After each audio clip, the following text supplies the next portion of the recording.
चौथा अध्याय गोकर्णोपाख्यान प्रारंभ।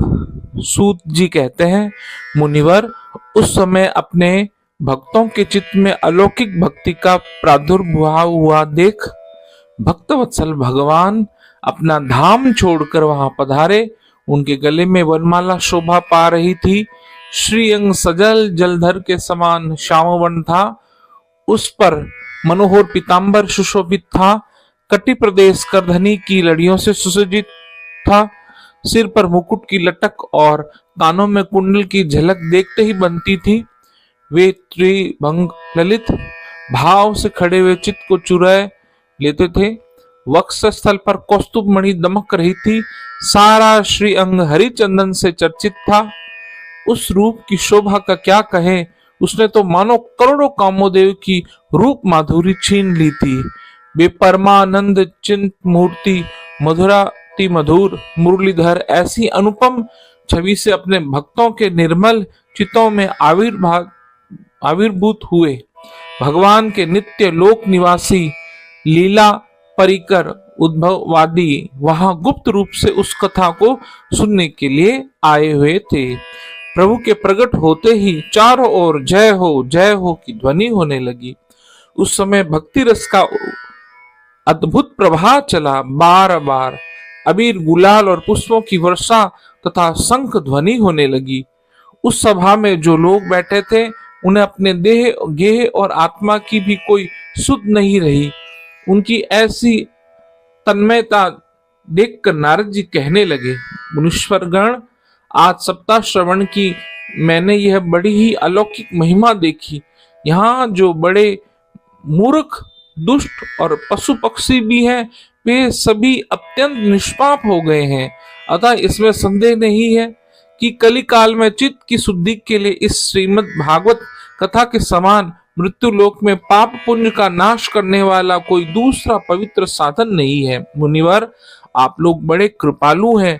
आपने संसार के कल्याण का विचार करके यह बिल्कुल निराला ही मार्ग निकाला है। आप कृपया यह तो बताइए कि इस कथा रूप सप्ताह यज्ञ के द्वारा संसार में कौन कौन लोग पवित्र हो जाते हैं। सनकादिक ने कहा, जो लोग सदा तरह तरह के पाप किया करते हैं, निरंतर दुराचार में ही तत्पर रहते हैं और उल्टे मार्ग से चलते हैं तथा जो क्रोध अग्नि से जलते रहने वाले कुटिल और काम परायण हैं, वे सभी इस कलयुग में सप्ताह यज्ञ से पवित्र हो जाते हैं। जो सत्य से च्युत, माता पिता की निंदा करने वाले, तृष्णा के मारे व्याकुल, आश्रम धर्म से रहित, दंभी, दूसरों की उन्नति देखकर कूदने वाले, दूसरों को दुख देने वाले, वे भी कलयुग में सप्ताह यज्ञ से पवित्र हो जाते हैं। जो मदिरापान, ब्रह्म हत्या, सुवर्ण की चोरी, गुरु स्त्री गमन और विश्वासघात, ये 5 महापाप करने वाले, छल परायण, क्रूर, पिशाचों के समान निर्दयी, ब्राह्मणों के धन से पुष्ट होने वाले और व्यभिचारी हैं, वे भी कलयुग में सप्ताह यज्ञ से पवित्र हो जाते हैं। जो दुष्ट आग्रह पूर्वक सर्वदा मन, वाणी या शरीर से पाप करते रहते हैं, दूसरे के धन से ही पुष्ट होते हैं तथा मलिन मन और दुष्ट हृदय वाले हैं, वे भी कलयुग में सप्ताह यज्ञ से पवित्र हो जाते हैं। नारद जी, अब हम तुम्हें इस विषय में एक प्राचीन इतिहास सुनाते हैं। उसके सुनने से ही सब पाप नष्ट हो जाते हैं। पूर्व काल में तुंगभद्रा नदी के तट पर एक अनुपम नगर बसा हुआ था। वहां सभी वर्णों के लोग अपने अपने धर्मों का आचरण करते हुए सत्य और सत्कर्मों में तत्पर रहते थे। उस नगर में समस्त वेदों का विशेषज्ञ और श्रोत कर्मों में निपुण एक आत्मदेव नामक ब्राह्मण रहता था। वो साक्षात दूसरे की सूर्य के समान तेजस्वी था। वह धनी होने पर भी भिक्षाजीवी था। उसकी प्यारी पत्नी धुंधुली, कुलीन एवं सुंदरी होने पर भी सदा अपनी बात पर अड़ जाने वाली थी। उसे लोगों की बात करने में सुख मिलता था। स्वभाव था क्रूर, प्राय कुछ न कुछ बकवाद करती रहती थी। गृह कार्य में निपुण थी, कृपण थी और थी झगड़ालू भी। इस प्रकार ब्राह्मण दंपति प्रेम से अपने घर में रहते और विहार करते थे। उनके पास अर्थ और भोग विलास की सामग्री बहुत थी, घर द्वार भी सुंदर थे, परंतु उससे उन्हें सुख नहीं था। जब अवस्था बहुत ढल गई तब उन्होंने संतान के लिए तरह तरह के पुण्य कर्म आरंभ किए और वे दीन दुखियों के गो, पृथ्वी, सुवर्ण और वस्त्र आदि दान करने लगे। इस प्रकार धर्म मार्ग में उन्होंने अपना आधा धन समाप्त कर दिया, तो भी उन्हें पुत्र या पुत्री किसी का भी मुख देखने को न मिला। इसलिए अब वह ब्राह्मण बहुत ही चिंतातुर रहने लगा। एक दिन वह ब्राह्मण बहुत दुखी होकर घर से निकलकर वन को चल दिया। दोपहर के समय उसे प्यास लगी, इसलिए वह एक तालाब पर आया। संतान के अभाव के दुख ने उसके शरीर को बहुत सुखा दिया था, इसलिए थक जाने के कारण जल पीकर वह वहीं बैठ गया। 2 घड़ी बीतने पर वहां एक सन्यासी महात्मा आए। जब ब्राह्मण देवता ने देखा कि वे जल पी चुके हैं, तब वह उनके पास गया और चरणों में नमस्कार करने के बाद सामने खड़े होकर लंबी लंबी सांसें लेने लगा। सन्यासी ने पूछा, कहो ब्राह्मण देवता, रोते क्यों हो? ऐसी तुम्हें क्या भारी चिंता है? तुम जल्दी ही मुझे अपने दुख का कारण बताओ। तो ब्राह्मण ने कहा, महाराज, मैं अपने पूर्व जन्म के पापों से संचित दुख का क्या वर्णन करूं। अब मेरे पितर मेरे द्वारा दी हुई जलांजलि के जल को अपनी चिंता जनित सांस से कुछ गर्म करके पीते हैं। देवता और ब्राह्मण मेरा दिया हुआ प्रसन्न मन से स्वीकार नहीं करते। संतान के लिए मैं इतना दुखी हो गया हूं कि मुझे अब सुना ही सुना दिखाई देता है। मैं प्राण त्यागने के लिए यहाँ आया हूँ। संतानहीन जीवन को धिक्कार है, संतानहीन ग्रह को धिक्कार है, संतानहीन धन को धिक्कार है और संतानहीन कुल को धिक्कार है। मैं जिस गाय को पालता हूँ वह भी सर्वथा बांझ हो जाती है। जो पेड़ लगाता हूँ उस पर भी फल फूल नहीं उगते हैं। मेरे घर में जो फल आता है वह भी बहुत जल्दी सड़ जाता है। जब मैं ऐसा अभागा और पुत्रहीन हूँ, तब फिर इस जीवन को ही रखकर मुझे क्या करना है? यों कहकर वो ब्राह्मण दुख से व्याकुल हो उन सन्यासी महात्मा के पास फूट फूट कर रोने लगा। तब उन यतिवर के हृदय में बड़ी करुणा हुई। वे योगनिष्ठ थे। उन्होंने उसके ललाट की रेखाएं देखकर सारा वृतांत जान लिया और फिर उसे विस्तार पूर्वक कहने लगे। सन्यासी ने कहा, ब्राह्मण देवता, इस प्रजा प्राप्ति का मोह त्याग दो। कर्म की गति प्रबल है। विवेक का आश्रय लेकर संसार की वासना छोड़ दो। विप्रवर सुनो, मैंने इस समय तुम्हारा प्रारब्ध कर्म देखकर निश्चय किया है कि 7 जन्म तक तुम्हारा कोई संतान नहीं, किसी प्रकार नहीं हो सकती। पूर्व काल में राजा सगर एवं अंग को संतान के कारण दुख भोगना पड़ा था। ब्राह्मण, अब तुम कुटुंब की आशा छोड़ दो। संन्यास में ही सब प्रकार का सुख है। ब्राह्मण ने कहा, महात्मा जी, विवेक से मेरा क्या होगा? मुझे तो बलपूर्वक पुत्र दीजिए, नहीं तो मैं आपके सामने ही शोक मूर्छित होकर अपने प्राण त्यागता हूँ। जिसमें पुत्र स्त्री आदि का सुख नहीं, ऐसा संन्यास तो सर्वथा नीरस ही है। लोक में सरस तो पुत्र पौत्रादि से भरा पूरा गृहस्थाश्रम ही है। ब्राह्मण का ऐसा आग्रह देखकर उन तपोधन ने कहा, विधाता के लेख को कौन मिटाने का हट करने से राजा चित्रकेतु को बड़ा कष्ट उठाना पड़ा था। इसलिए देव जिसके उद्योग को कुचल देता है, उस पुरुष के समान तुम्हें भी पुत्र से सुख नहीं मिल सकेगा। तुमने तो बड़ा हट पकड़ रखा है और अर्थों के रूप में तुम मेरे सामने उपस्थित हो। ऐसी दशा में मैं तुमसे क्या कहूँ? जब महात्मा जी ने देखा कि यह किसी प्रकार अपना आग्रह नहीं छोड़ता, तब उन्होंने उसे एक फल देकर कहा, इसे तुम अपनी पत्नी को खिला देना, इससे उसके एक पुत्र होगा।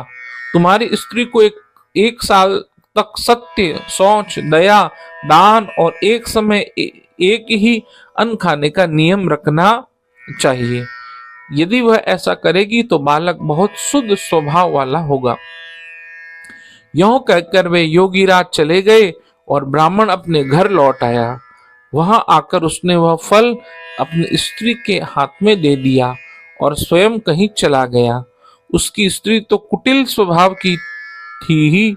वह रो रो कर अपनी एक सखी से कहने लगी, सखी, मुझे तो बड़ी चिंता हो गई। मैं तो यह फल नहीं खाऊंगी। फल खाने से गर्भ रहेगा, गर्भ से पेट बढ़ जाएगा, फिर कुछ खाया पिया जाएगा नहीं। इससे मेरी शक्ति क्षीण हो जाएगी। तब बता, घर का धंधा कैसे होगा? और देववश यदि कहीं गांव में डाकुओं का आक्रमण हो गया तो गर्भिणी स्त्री कैसे भागेगी? यदि सुखदेव जी की तरह यह गर्भ भी पेट में ही रह गया तो इसे बाहर कैसे निकाला जाएगा?